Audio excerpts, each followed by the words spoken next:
even if you push the parasitical to the extreme and the parasite overcomes its host, the host dies. So I was curious about something that I'm interested in myself, getting further inside the system while, this is going to sound super new agey, but like healing it. So a notion of homeopathy, for instance. Because the wound has to stay intact for that, yeah. Yeah, so I'm just curious if you could talk about I'm going to say words like positive now, and I don't quite mean that. Moving on to Zeta, this question of writing as ostensibly disembodied, I think, is very important. You suggest that there's a way to perhaps re-embody, or perhaps even more interestingly, suggest that writing's always embodied. And of course, this has been a purview of feminist theory for a very long time, the idea that writing is itself an embodied practice. I think it's particularly interesting in terms of an intersection between race and feminism, because there's a sort of double indemnity at stake in this question. Your focus on the fear underlying your considerations of representation are interesting. When I first read the paper, I wasn't sure where you were going. With it, I thought it was sort of an interesting confession.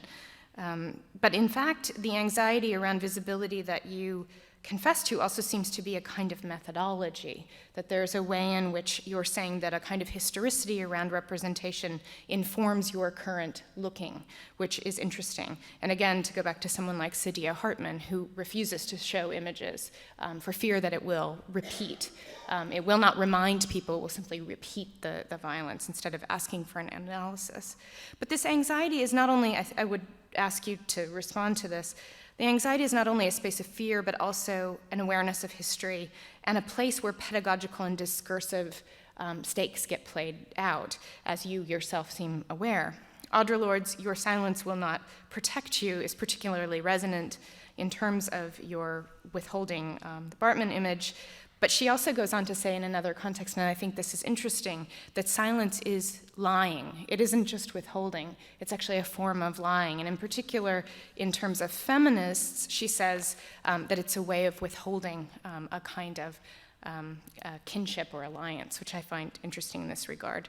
And I wondered if you could talk about your anxiety about your students' mixed reactions to McLean Thomas's work. It seemed to me that that's what exactly you would want, in a sense, rather than having them all be such good students that they came up with exactly the same reaction to images that are themselves asking to be problematized in the way that you ultimately do. So I guess my big question for you would be, how do you maintain an anxious pedagogy and still have a little bit of pleasure too? So those are my questions for you guys, and I know we're past time, but we started a bit late and things ran over.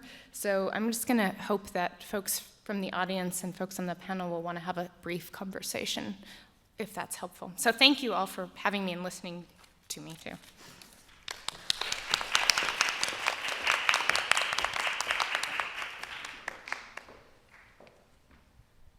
Does anyone on the panel wanna start? Looks like you do, Claire.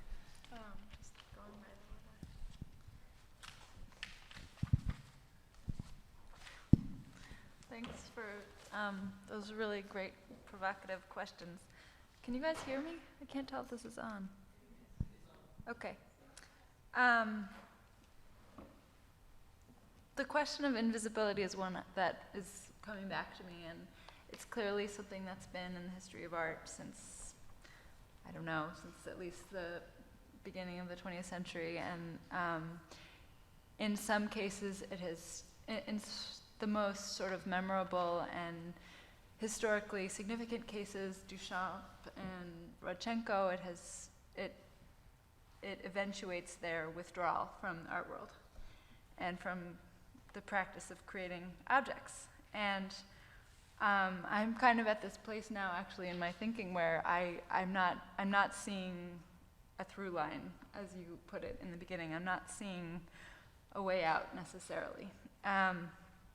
And that goes for feminism, and it goes for the production of objects in general. And I think that's why I found this particular piece by Ackerman so compelling. And I'm hoping that I find a way out at some point.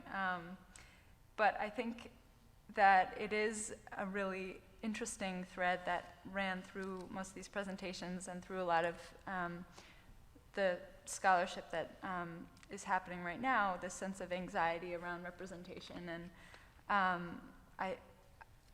I'm not sure where we'll be in 10 years, if we'll still be thinking about that question or where it will take us. In terms of this piece, you mentioned the condition of invisibility as it functions in art spectatorship. And what I found interesting about this piece is the trope of invisibility doesn't come through unless you spend 3 hours thinking about the piece, because the 90-minute projection is so long, and it takes a lot of time to appreciate it.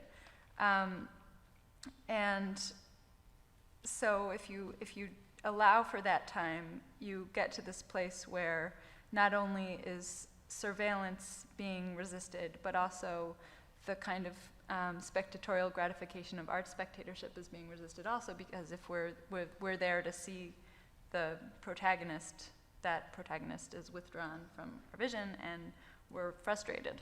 And so that's kind of an interesting example of a kind of Rodchenko-esque withdrawal on Ackerman's part, and not willing to take it to the next level, but obviously grappling with that question. I know you brought up so many interesting points. Maybe I should let someone else pitch in a few comments. I have like 100 things I want to say. Maybe I won't say 100, but I want to hit a couple of things, I think. And then you guys just maybe jump in and we'll have a conversation, because I don't want to say too much. Okay, so you asked this question about why go to the white heterosexual example, right? Like why privilege that in giving it 20 minutes? And I think that maybe the heterosexual romance is sort of like Gabrielle's zebra dress, in the sense that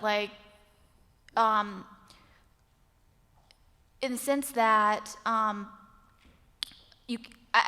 can't think about dictating any kind of moralistic, I can't think about saying that there shouldn't be X, Y, Z.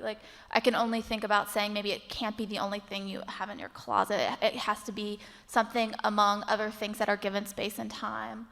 And I think that maybe this also gets to the negativity, the question of the negativity, because really what I was trying to get at is, and I think that this is what's so seductive about this figure of the parasite for me, and maybe for you, is the way in which the parasite shores up the sort of symbiosis and the possibility of thinking an ecosystem. And I think it can be, I think it's difficult to think about an ecosystem that is a kind of hetero ecosystem, right, where it's kind of two, kind of based on difference, but really queering the idea of a kind of symbiosis, or a kind of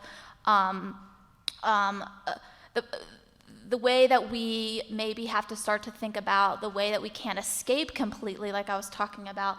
Googling utopia is interesting because it's like this, deferral of a kind of escape that is a kind of liberatory escape that might be possible. But so I'm interested in, the way in which we maybe can start to think about not a getting outside of the system, but rather a seeing the system as sort of complexly intertwined, where there's not just negativity, but there's negativity really intertwined with positivity, intertwined with, and I don't want to think about it in terms of the sort of the binary, the kind of logocentric binary you never get out of, but the way that these things feed each other, and it's not just like women's loss, but men's loss, people's loss, trans loss. And I think this also gets to the fragmentation thing, which is, I think maybe it's a really beautiful thing in the sense that what you think about the alternative to fragmentation would be what? A kind of, that would be the real anxiety, I would think, of the anxiety of trying to keep the thing that's whole, that's unified. And it's also interesting to think the way that negativity literally is the possibility of negative space within a kind of whole that would break it apart. And maybe that gets us to the reflective thing that you gave us, and the way that we can begin to think about a kind of model that where pieces can reflect off of each other rather than just being, this or this or this, heterosexual, straight, white, black, you know, what have you. So I hope that maybe gets to a couple of your questions. Those were a couple of thoughts I had. That's great. We have, we're going to open it up to you guys in just a minute. I just wanted to hear from both Patricia and Zeta if you guys want to jump in. Sure. In response to perhaps two of your questions, if we think Emin is a feminist and we don't like her, what does that mean? And she is quite a polarizing figure in the art world, and I think all the more power to her for that matter, because what that does is it creates discourse and it fosters a sense of tolerance for feminists that aren't, I guess, traditional, and I don't want to use that word, but I'm going to, for lack of a better term. What that will do is it will cause, you know, all types of feminists, and I think in the third wave collective term, we're now seeing that there's a lot more focus on alternative feminisms. It's not white middle class anymore like it predominantly was back in second wave times. So I think that's a positive contribution that her personality and her art makes to society on the whole. And if you could connect that to practical sort of modes and such, we enjoy discussing on a theoretical level art, and that's what we're here to do today. But what this ultimately should lead to is our activity outside of the lecture hall and the museum. So what I think an artist like Emin can do by creating controversy and sort of creating discomfort amongst feminism is to really mobilize feminists to think about reapproaching old ideas and old techniques and maybe working to figure out how we can invigorate what we've come to, you know, to term as, you know, feminism in today's climate. Okay, can you hear me? Yeah.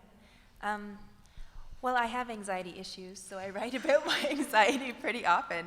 But you know, it's interesting that I don't think my students read it as anxiety, and that is one of the things that worries me, because I teach a course on gender, terror, and trauma in African American culture, and we focus for an entire semester on representations of lynching and other forms of racial violence. That there does become a way in which, particularly because my students are mostly white and most